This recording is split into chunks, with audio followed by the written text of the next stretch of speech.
Skvělý skok, Laguno. Nemohu uvěřit, že tohle je poslední trénink před výměnným pobytem. Určitě si to ve škole v Madridu užiješ. Ale budete mi hrůzně chybět. A zvlášť Gil. Ta nová gůlka Lorna bude mít co dělat, pokud tě bude chtít nahradit. Gile, půjdeme spolu odpoledne nakupovat. Gile, slíbil jsi, že mi pomůžeš s tamtou věcí, že? Jasně, tam s tou věcí, nevadí ti to? Jasně, že ne.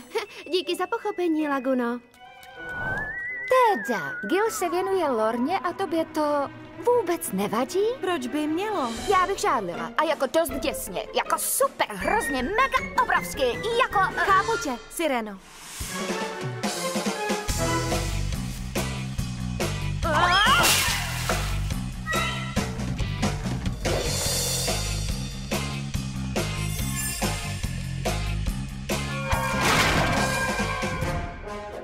Tak, ty žádlíš. Samozřejmě, že ano. Promiň. Pochop, Gilovi rodiče by byli nadšení, kdyby se se mnou rozešel a začal chodit se sladkovodní příšerkou. Proč se ho nezeptáš? Vypadalo by to, že mu nevěřím. A já mu věřím. Že ano. Budem je sledovat, že ano. Jasně. A hned.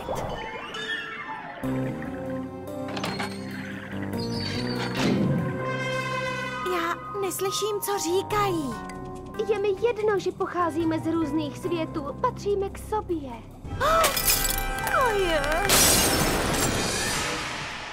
No, Laguno. Sireno? Gile? Sireno! Co tu děláte? Laguna ví všechno o tom, co se tu děje. Laguna ví o Finovi? Přesně tak. Kdo je Fin? Lornin morský přítel. Jasně, Jo, Fin. víme. Ahoj, Fine. Fin je slanovodní příšerka a já zas sladkovodní. Jako já a Gil. Zkoušeli jste vymyslet, jak to oznámit tvým sladkovodním rodičům? Ano, netuším, jak to říct tátovi. Promiň mi, že jsem si Gila vypůjčila. Nevšimla jsem si. A co tu vlastně teda děláte? Jenom jsem ti chtěla dát tohle, abys nezapomněl. Fine, když vidím Gila a Lagunu, my to taky zvládneme. Necháme je o samotě. Gile, kež bys viděl, jak je to na Don Quixote High krásné.